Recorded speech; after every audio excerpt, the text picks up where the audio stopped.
좋은 병원은 상담 실장으로 끝나는 게 아니라 의사가 직접 얼굴 구조를 보고 어디가 주로 처졌는지, 어떤 방식으로 박리할 건지, 절개선은 어디쯤 생길지 구체적으로 설명을 하게 되죠. 이 과정 없이 그냥 리프팅 하시면 좋아지실 거예요 라고 말한다면 그건 기술보다 마케팅이 앞서는 병원일 가능성이 크죠. 안녕하세요. 강남에서 20년 넘게 성형외과를 운영해온 정경인 원장입니다. 오늘은 안면거상 수술을 고려하고 계신 중년분들께 정말 도움이 될 이야기를 드리려고 합니다. 제가 현장에서 겪은 생생한 사례와 함께 어떤 병원을 피해야 하고 어떤 기준으로 병원을 선택해야 안전하게 수술 받을 수 있는지 속 시원하게 말씀드리겠습니다. 특히 안면거상 수술은 단순한 미용이 아니라 정확한 해부학 지식과 기술력, 경험이 생명이죠. 오늘 영상 끝까지 보시면 병원 선택이 훨씬 쉬워지실 겁니다.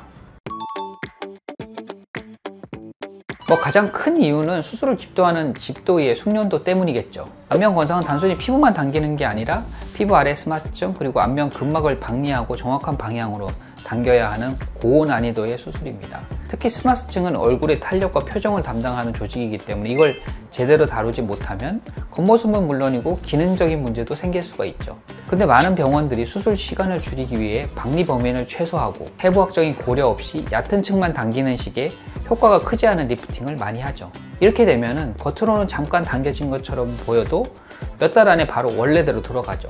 이건 리프팅이 아니라 임시 방편에 불과한 수술입니다. 또한 부작용 중 가장 위험한 거는 더 깊이 들어가서 신경 손상을 일으키는 거죠. 그러면 얼굴이 비대칭이 되거나 특정 부위 감각이 없어지거나 심한 경우에는 입이 한쪽으로 돌아가는 마비 증상까지 올 수 있죠.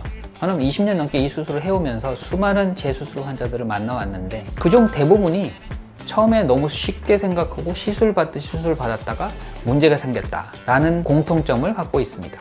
마지막으로는 요즘에 SNS나 광고를 통해서 리프팅 전문이라는 타이틀을 걸고 있지만 실제로는 성형외과 전문이 아닌 경우도 많고 실장 상담만으로 수술이 이루어지는 경우도 비일비재합니다. 이런 구조 속에서 환자가 충분한 정보 없이 수술을 결정하게 되고 그 결과로 부작용과 재수술이 끊이지 않는 거죠.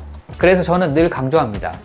이 수술을 잘하는 의사 손에서 받으면 정말 좋은 수술이지만 그렇지 않으면 회복도 어렵고 후회가 오래 남는다 라고 말합니다.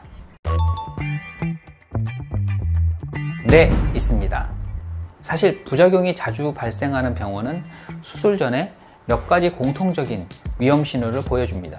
제가 20년간 수술해 오면서 느낀 부작용 위험이 높은 3가지 신호 지금부터 말씀드리겠습니다. 첫 번째로는 박리 범위가 좁고 절개선 설명이 애매하다는 점입니다. 상담 때 절개선이나 박리 범위에 대해서 구체적인 설명이 없고 피부만 살짝 당기는 수술이에요 또는 흉터 거의 없어요 라고 말한다면 경계하셔야 되죠. 리프팅 효과는 얼마나 넓고 정확하게 박리했는가에 따라서 달라지는데 박리 범위가 좁으면 효과도 약하고 금방 다시 처집니다. 게다가 어설픈 절개는 귀 모양 변형, 흉터 노출, 비대칭까지 유발할 수 있죠. 실제 좋은 병원은 어디를 절개하고 어떤 층까지 박리하면서 신경은 어떻게 피하는지를 분명히 설명해 주죠. 이런 설명 없이 금방 끝나요 라는 식이라면 수술의 본질을 이해하지 못하고 있다는 신호일 수 있습니다. 두 번째는 부가시술을 권하는 경우입니다. 정확하고 효과적인 안면거상 수술만으로도 충분히 결과를 낼 수 있는데 실리프팅이나 지방이식, 고주파 리프팅, 레이저, 필러 등 여러 시술을 마치 필수처럼 묶어서 제안하는 병원들이 있죠.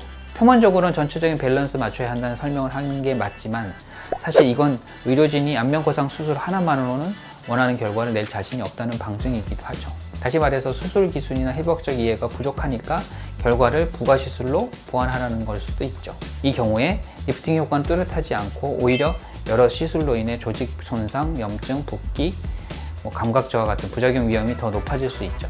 저는 안면거상 하나만으로도 얼굴의 중심부 처짐, 턱선, 목 라인을 충분히 개선할 수 있다고 생각합니다. 다만 팔자주름이라든지 눈밑 꺼짐 이런 부분들에 대해서는 간혹 지방이식 같은 것도 같이 병행하기를 권하는 경우도 있습니다. 경험 있는 의료진이라면 불필요한 시술 없이 수술 자체로 승부할 수 있어야 합니다.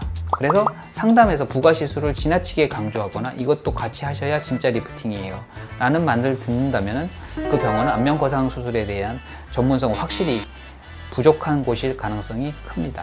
환자분 입장에서는 시술 하나하나가 비용일 뿐만 아니라 회복에 대한 부담과 리스크로 연결될 수 있다는 점 꼭 인지하셔야 합니다.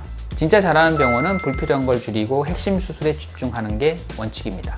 마지막 세 번째로는 최근 문제가 되는 메쉬, 실리콘, 고정용 임플란트 같은 이물질 삽입을 당연하게 여기는 병원입니다. 물론 특수한 경우에는 사용할 수 있지만 이 이물질은 시간이 지나면 위치가 변하거나 염증 반응, 조직 위축 같은 문제를 일으킬 수 있죠. 더 큰 문제는 이런 이물질이 나중에 제거가 어렵고 재수술이 훨씬 복잡하다는 점입니다. 일부 병원에서는 마치 유행하는 리프팅 방식처럼 포장해서 아무 설명 없이 삽입하기도 하죠. 수술 전에 이물질 사용 여부, 목적, 장단점을 정확히 설명해 주는 병원인지 꼭 확인하셔야 합니다. 많은 분들이 어떤 병원을 선택해야 안면거상 수술을 잘 받을 수 있을까? 라고 물어보시는데요. 저는 이 질문에 항상 이렇게 대답합니다. 수술을 잘하는 것도 중요하지만 그 전에 판단을 신중하게 하는 병원을 고르셔야 합니다. 좋은 병원의 가장 큰 특징은 무조건 수술부터 이야기하지 않습니다. 오히려 먼저 정말 수술이 필요하신가? 아니면 지금 얼굴 상태에서 충분히 회복 가능한가? 라는 것부터 꼼꼼히 따지는 거죠. 또 하나 중요한 거는 상담의 깊이가 다르다는 겁니다. 좋은 병원은 상담 실장으로 끝나는 게 아니라 의사가 직접 얼굴 구조를 보고 어디가 주로 처졌는지, 어떤 방식으로 박리할 건지, 절개선은 어디쯤 생길지 구체적으로 설명을 하게 되죠. 이 과정 없이 그냥 리프팅 하시면 좋아지실 거예요 라고 말한다면 그건 기술보다 마케팅이 앞서는 병원일 가능성이 크죠. 그리고 저는 수술의 단순화를 권하는 병원도 경계하라고 말씀드리고 싶습니다. 금방 끝나고 흉터도 없고 회복도 빠르세요 이런 말만 반복된다면 의심해봐야 합니다.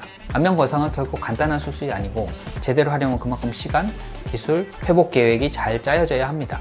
수술을 쉽게 말하는 병원보다는 복잡하고 어렵다는 걸 인정하고 그만큼 준비가 잘 되어 있는 병원이 진짜 안전한 병원입니다. 마지막으로 수술 후 관리 시스템도 꼭 확인하셔야 합니다.